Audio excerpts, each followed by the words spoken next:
রহস্যনামার নতুন একটি ভিডিওতে আপনাকে স্বাগতম।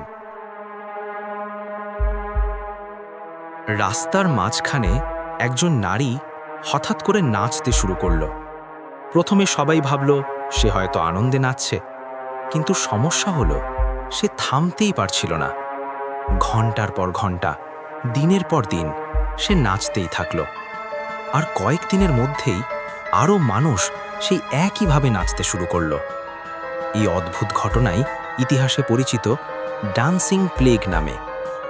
সময়টা ছিল 1518 সাল, স্থান স্ট্র্যাসবার্গ।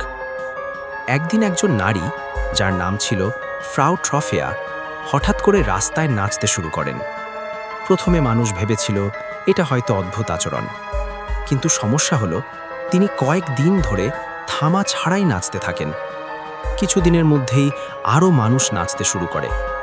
এক সপ্তাহের মধ্যেই প্রায় 30 জন মানুষ একইভাবে নাচছিল, আর এক মাসের মধ্যে সংখ্যা বেড়ে দাঁড়ায় 400 জনের বেশি। তারা থামতে পারছিল না। কেউ কেউ ক্লান্ত হয়ে পড়ে যাচ্ছিল, কেউ হার্ট অ্যাটাকে মারা যাচ্ছিল। ডাক্তাররা তখন মনে করেছিল এটি কোনো রোগ নয়, বরং মানুষের শরীরে গরম রক্তের সমস্যা। তাই তারা একটি অদ্ভুত সিদ্ধান্ত নেয়। তারা বলে এই মানুষদের নাচতে দেওয়াই ভালো। এজন্য শহরে মঞ্চ তৈরি করা হয় এবং এমনকি বাদ্যযন্ত্র বাজানোর লোকও রাখা হয়। কিন্তু এতে পরিস্থিতি আরও খারাপ হয়ে যায়। এই রহস্যের সঠিক কারণ আজও নিশ্চিত নয়, তবে কয়েকটি তত্ত্ব আছে। কিছু গবেষক মনে করেন রুটিতে থাকা এক ধরনের ছত্রাক মানুষের মস্তিষ্কে অদ্ভুত প্রভাব ফেলেছিল। তখন ইউরোপে ছিল দুর্ভিক্ষ, রোগ এবং ভয়।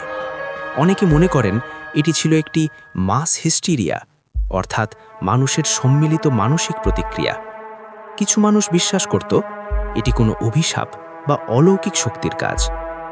কিছু সময় পরে এই নাচ ধীরে ধীরে বন্ধ হয়ে যায়, কিন্তু ইতিহাসে এই ঘটনার কোনো পরিষ্কার ব্যাখ্যা আজও পাওয়া যায়নি।